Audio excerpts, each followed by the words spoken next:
पदाधिकारीगण, सदस्यगण, सभासदगण, आज मेरा यह अंतिम सत्र चल रहा है और इस अंतिम सत्र में संगठन के संदर्भ में कुछ चर्चा करने की इच्छा है।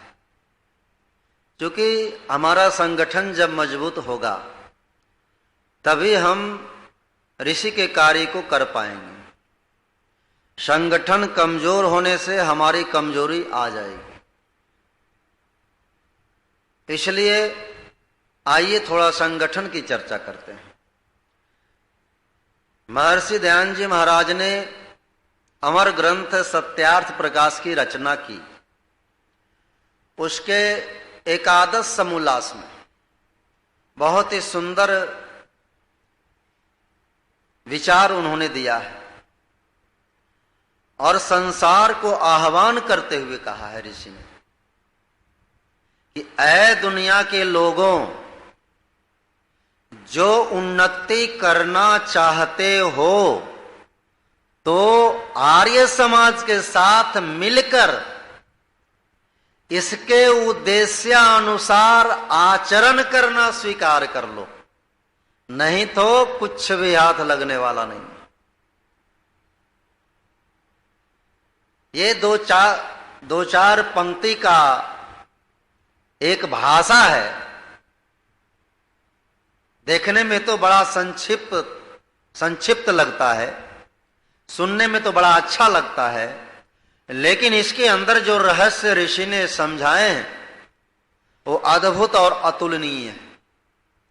जिस समय ऋषि दयानंद जी महाराज आर्य समाज की स्थापना किए थे उस समय परिस्थितियां बहुत विपरीत थी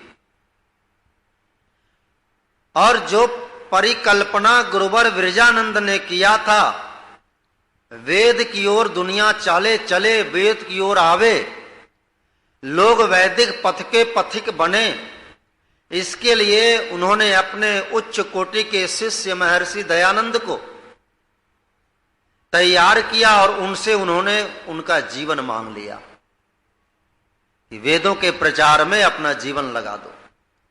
ऋषि के मन में एक बात हमेशा खटकती रही कि वेद का प्रचार तो हम करेंगे, लेकिन आने वाले संतति वेदों का प्रचार करे, इसके लिए कुछ व्यवस्था करनी होगी। और उसी व्यवस्था के तहत ऋषि ने आर्य समाज का निर्माण किया।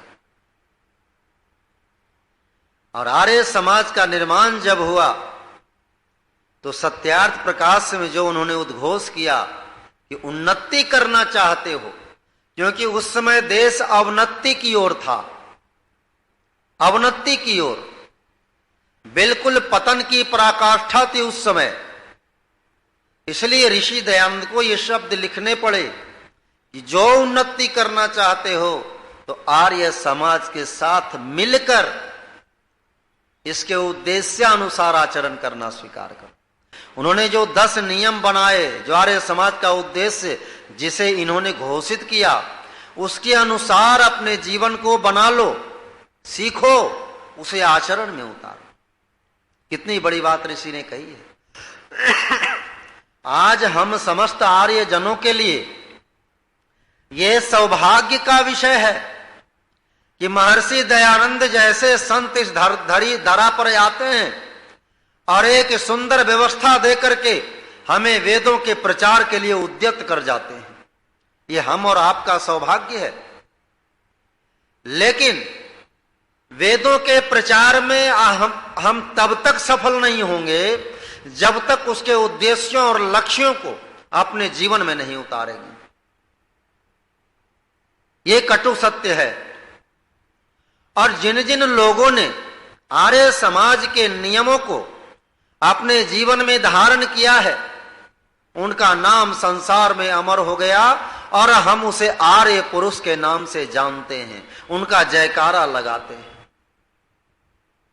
इसलिए बंधुओं, माताओं, बहनों, आज महती आवश्यकता है। जब आर्य समाज का हम सदस्य बनते हैं, हमें एक फॉर्म दिया जाता है, हमसे शपथ भराया जाता है। स्वामी दयानंद जी महाराज ने बहुत ही सुंदर व्यवस्था दी है आर्य समाज के उपनियम में आर्य समाज के सदस्य बनने की जो व्यवस्था हमारे पुरखों ने दी है, उस व्यवस्था के तहत अगर आर्य समाज में हम प्रवेश करें और पूरे नियम, ऋषि के मंतव्य, वेदों के सिद्धांत को जब हम अपने जीवन में धारण कर लें, उसे अपने जीवन का अंग बना लें, तो निश्चित रूप से हमारा जीवन कुंदन जैसा चमक उठेगा। सूरज बन दूर किया जिसने पापों का घोर अंधेरा, वह देव दयानंद मेरा, वह देव दयानंद मेरा। उस उपनियम में एक बहुत ही सुंदर उक्ति आई है जो संकल्प लेता है आर्य समाज के शपथ पथ को भर करके। उसमें लिखा हुआ है, जो आर्य समाज का सदस्य बनना चाहता है उसे सदाचारी जीवन व्यतीत करना होगा। सदाचार का पाठ उन्होंने पढ़ाया है उसमें। अब सदाचार की परिभाषा क्या है, सदाचार कैसे हमारे जीवन में आएगा, यह भी स्पष्ट कर देते हैं। उसमें कहा है कि ब्रह्मचर्य व्रत आदि का पालन करना, नित्य संध्या आदि नित्य कर्मों को करना। संध्या आदि नित्य कर्मों को करना, आदि लगा हुआ है। आदि मतलब जान रहे हैं ना, पंच महायज्ञ, संध्या से लेके ब्रह्म यज्ञ, देव यज्ञ, अतिथि यज्ञ, बलि वैष्णव यज्ञ, ये सारे पंच महायज्ञ को नित्य प्रति करना। यारे समाजियों की पहली पहचान।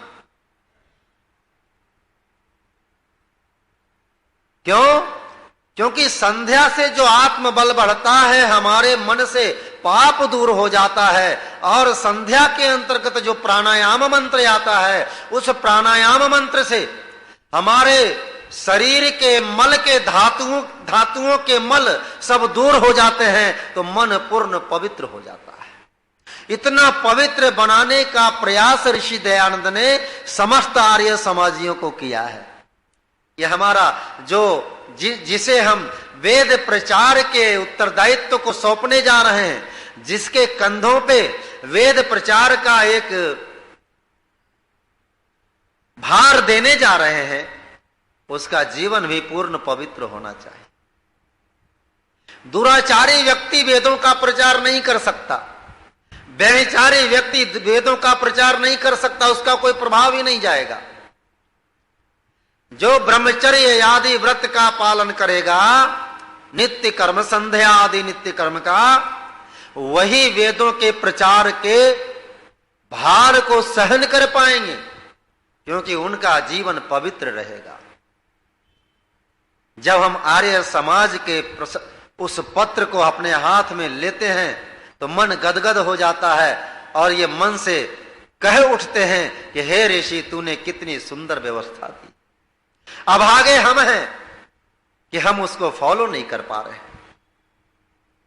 जो व्यक्ति जितना जितना पुण्य करेगा, उसको उतना उतना बोलो लाभ मिलेगा। आप मन से विचार कर लीजिए, हम अगर आर्य समाजी हैं तो आर्य समाज के नियम को, ऋषि के मंतव्य को कितना कितना हम पकड़ पा रहे हैं, फॉलो कर पा रहे हैं।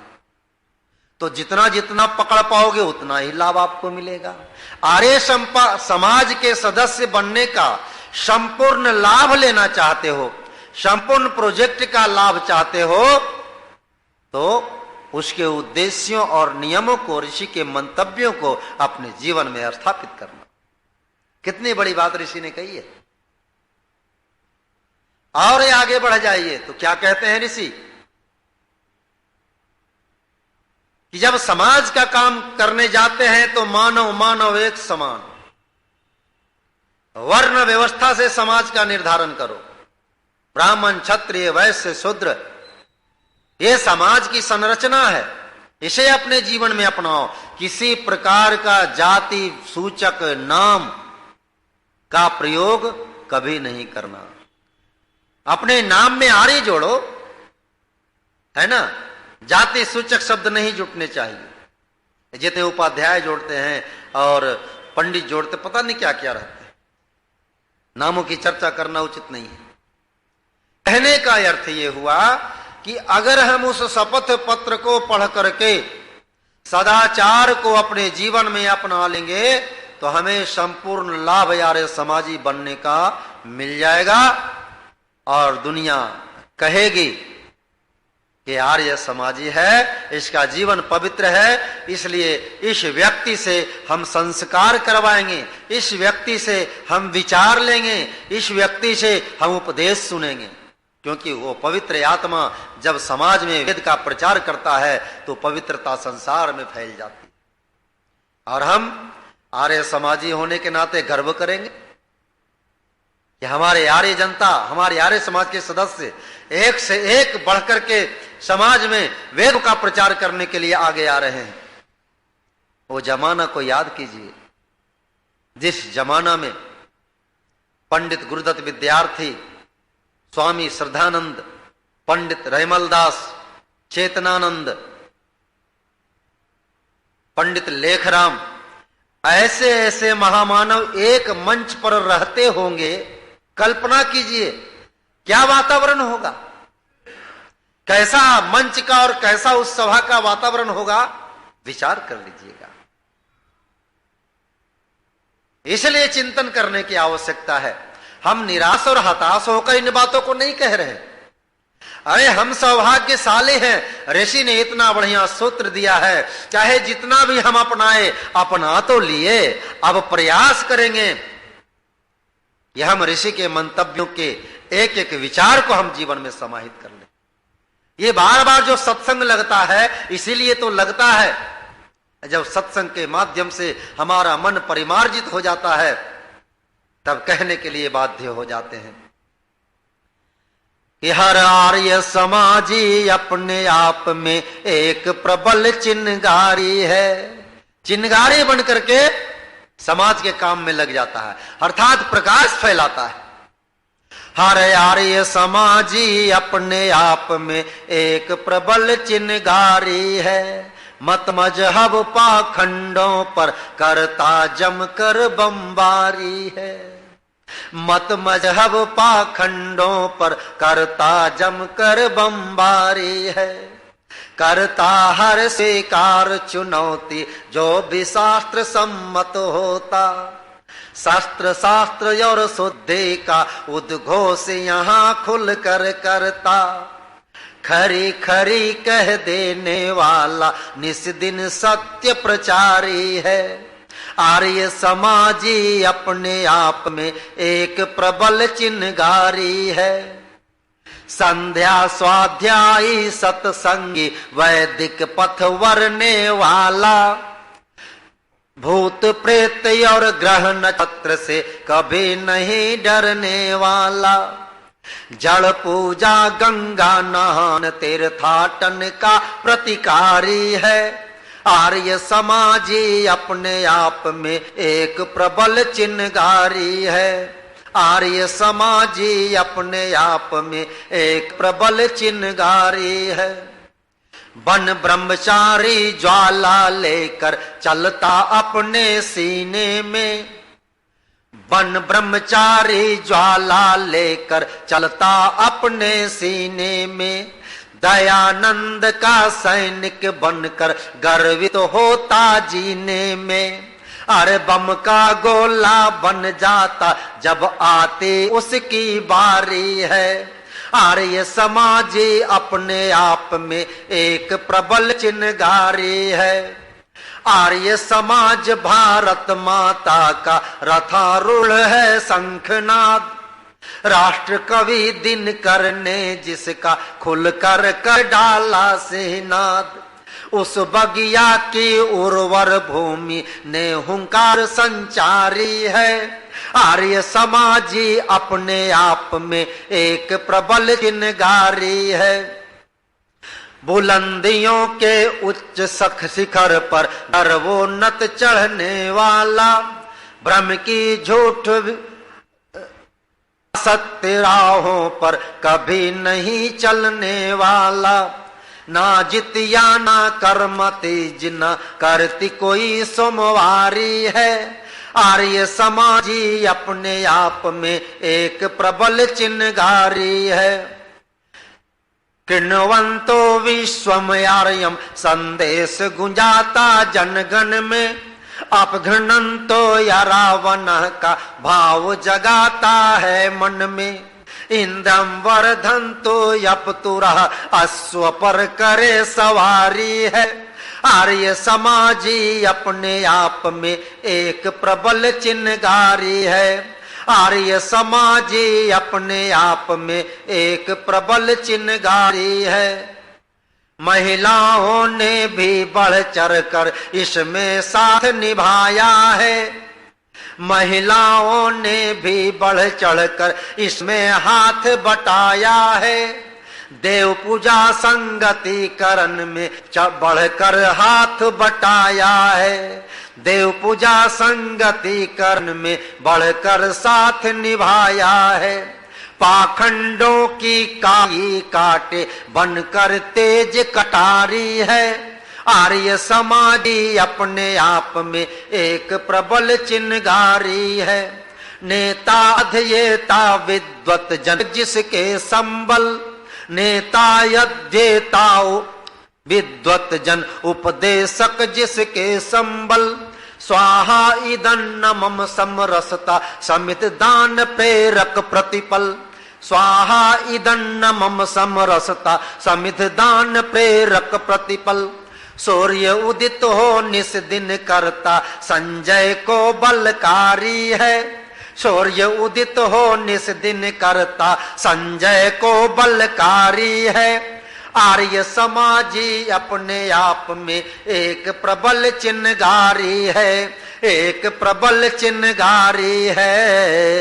एक प्रबल चिन्हगारी है। बोलिए भारत माता की। एक आर्य में ये जुनून और जज्बा होना चाहिए, तभी हम वेद का प्रचार कर सकते हैं। हमारे समाजी को चिन्हगारी बन के काम करना होगा, मरियल सा नहीं। आर्य समाज मरियल होना कभी नहीं सिखाता। इंद्रम वर्धन्तु अपतुरा, इंद्र के तरह तेजस्वी बनो, तब आर्य समाज का काम कर पाओगे। स्वामी श्रद्धानंद को याद कीजिए, जब अंग्रेजों का राज्य था इस देश में और रॉलेट एक्ट पास हुआ था, तो स्वामी श्रद्धानंद ने चांदनी चौक में जुलूस निकाला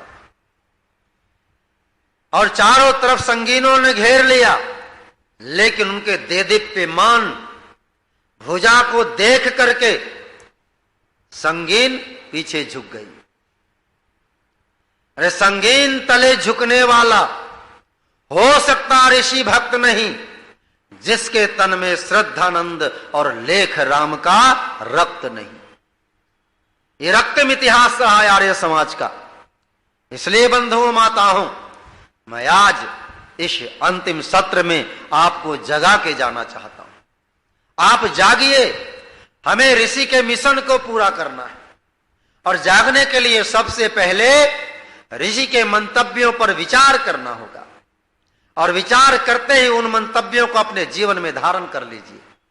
आपका जीवन संवर जाएगा, आपका परिवार सुधर जाएगा, आपका समाज संवर जाएगा और आपका राष्ट्र मजबूत हो जाएगा।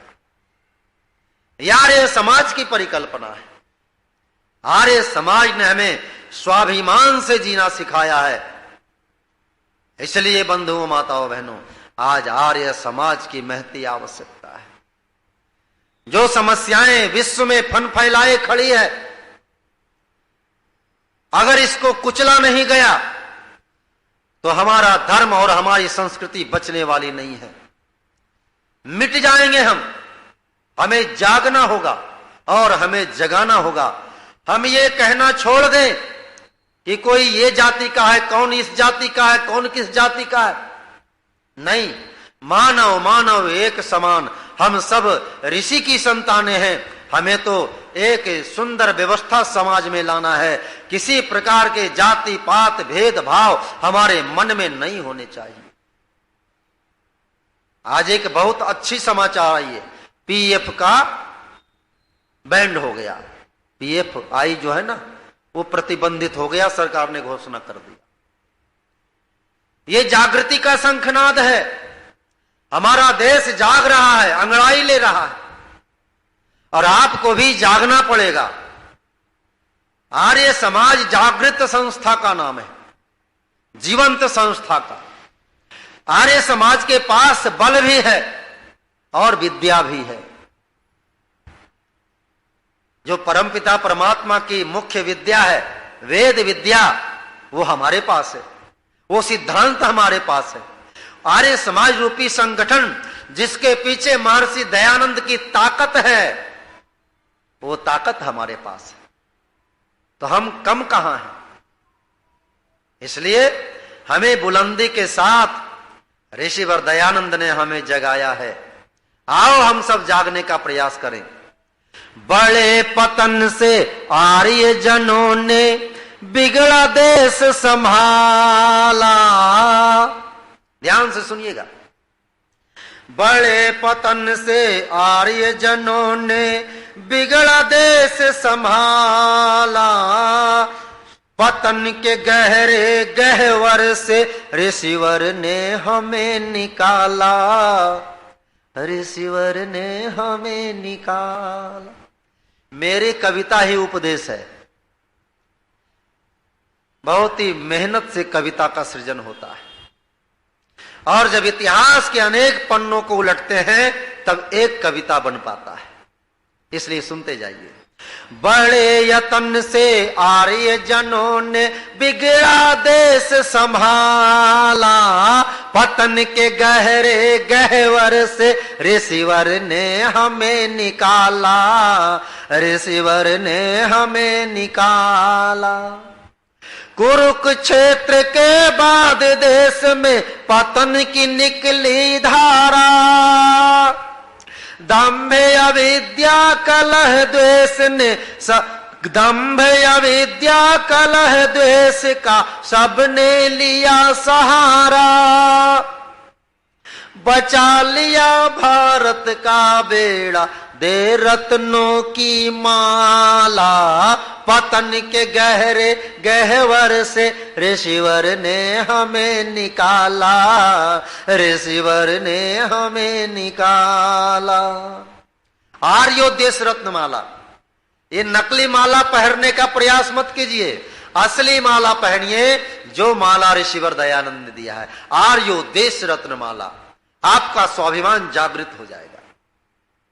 भारत की आभा प्रतिभा पर ग्रहण लगा था भाई।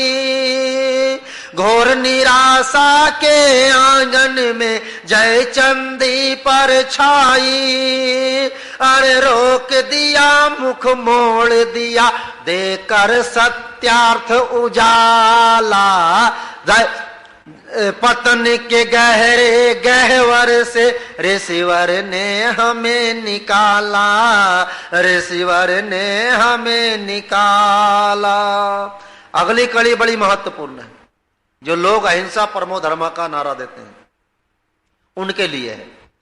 काम न आया बुद्धम शरणम और अहिंसा नारा। काम न आया बुद्धम शरणम और अहिंसा नारा। अरे पाखंडों की पौबारा से योद्धा भी रणहारा। योद्धा भी रणहारा। इतिहास साक्षी है ना।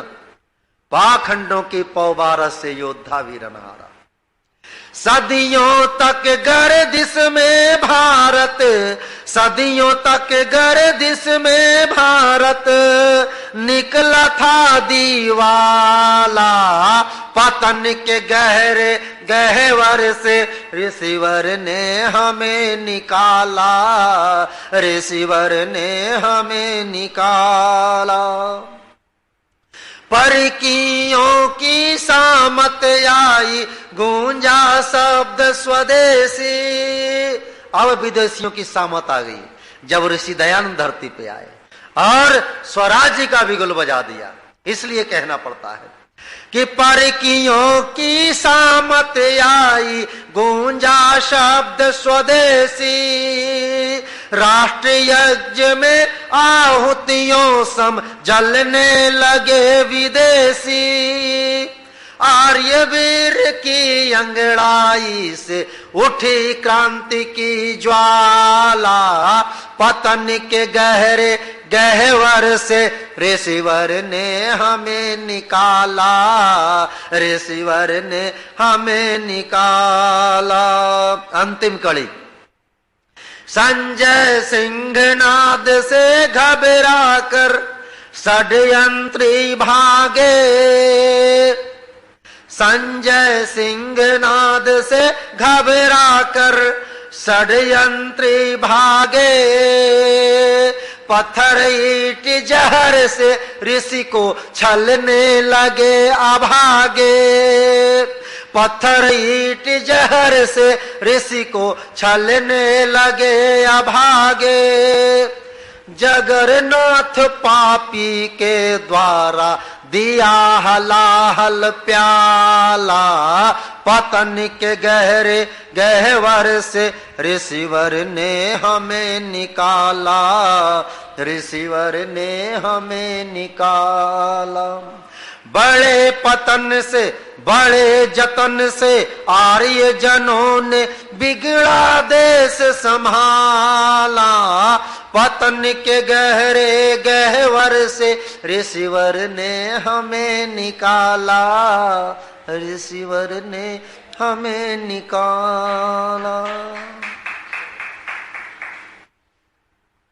आइए, जब तक मौका मिला आपके मध्य में रह करके मैंने आपकी सेवा की और आपने भी बड़ी श्रद्धा दिखाया कि अच्छी संख्या में आप प्रतिदिन उपस्थित होकर मेरे विचारों को सुना और परमात्मा ने जितनी बुद्धि दी है मुझे उतनी ही बुद्धि के अनुसार मैंने अपने विचार रखने का प्रयास किया।